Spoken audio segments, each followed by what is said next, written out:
Good morning and welcome back to Brodeur Land. It is Thursday, day 4 of week 3, and let's get rolling because we want to talk about some positive, negative, and no correlation. So that's pretty much what today's question is. It says we need to find 3 real-world examples of positive, negative, or no correlation. So let's go over to my board. I'm going to show you the 3 that I came up with just to give you some ideas of what you need to do. So I got my negative, my positive, my no correlation examples. My negative one, let's start there. It says the amount of time watching Avengers Endgame on Disney Plus and the amount of time remaining in the movie. So why is that a negative correlation? So I drew a little graph to kind of illustrate to you guys because sometimes an illustration, a visual representation is going to help explain things a little bit better. So each time you watch a movie, your time watching the movie is going to increase because the movie's either going to be an hour and a half, 2.5 hours, 3 hours, something like that. Now with Endgame, it is 3 hours long. So that means before I even start watching, I got 3 hours of a movie to watch. Now, as I continue to watch the movie though, I have less and less time left of the movie. The movie keeps, playing, which means eventually I'm going to get to the point where I have no movie left after watching it for 3 hours. So what's happening here is as I read my graph, and if you remember back from class, whenever you read a graph, you read it from left to right, just like if you were reading a book. So when I read this from left to right, you'll see that this graph is going down like a downward slope, which means you have a negative slope, which gives you a negative correlation. So that's why when the time watching a movie increases, the time left decreases, and that decreases makes it a negative correlation. Now let's talk about our positive one right here.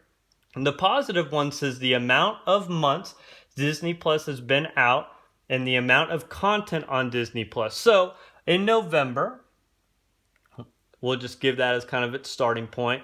With November, it had thousands of episodes and movies that Disney released at its beginning. So we'll just put that up there. We'll just say that's, kind of roughly at the beginning. But if you know, with Disney, they add new content every month, whether it's new episodes of The Mandalorian or movies and things of that nature. So each month, their content continues to go up because as the amount of months increase, they keep adding content to their material that's already on there. So their content just keeps going up and up. Just like Netflix.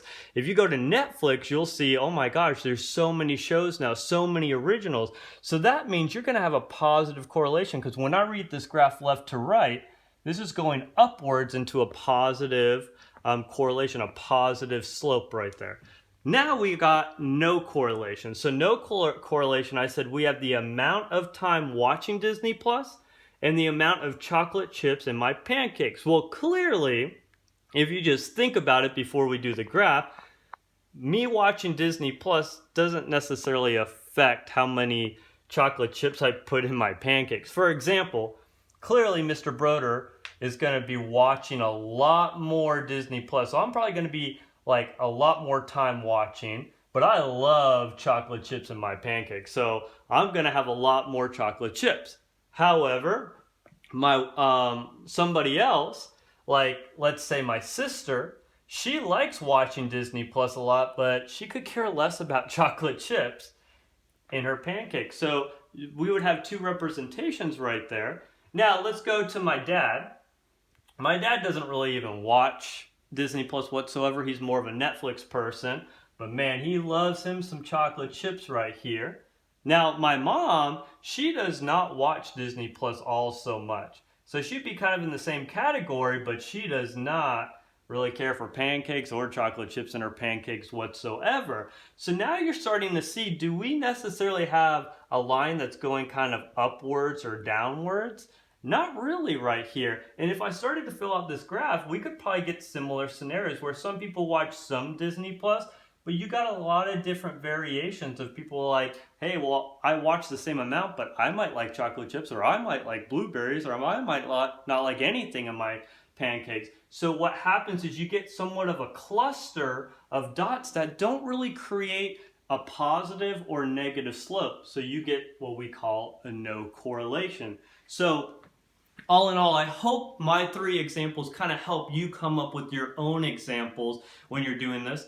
So what I need you to do is create your own negative, your own positive, and your own no correlation examples. Now you do not have to graph the graphs like I did. I just wanted to show you a visual representation to kind of help explain to you a little bit better why it's a positive, why it's a negative, or why it's a no correlation. But just let me know if you got any questions. Send me an email, reach out. I'll be glad to answer any questions you have on day 4. But until next time, Brodeur out. Peace.